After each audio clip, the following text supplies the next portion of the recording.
মিশরের ছোট এক গ্রামে এক ছেলে থাকত, তার নাম ছিল আমির। মিশরের রোদেলা দিনে আমির মিশরের প্রাচীন পিরামিডের গল্প শুনে বড় হয়েছে। মিশরের মরুভূমির ধারে বসে সে স্বপ্ন দেখত মিশরের রাজাদের গুপ্তধনের খোঁজ করবে। আমির ঠিক করল মিশরের সেই হারানো মন্দির খুঁজে বের করবে।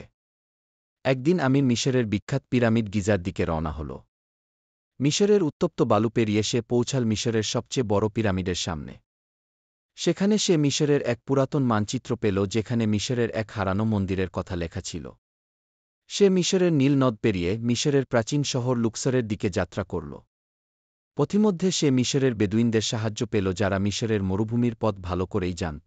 শেষমেশ আমির মিশরের এক গোপন গুহায় পৌঁছাল, যেখানে মিশরের পুরাতন রাজা তুতানখামুনের এক স্বর্ণমূর্তি লুকিয়েছিল।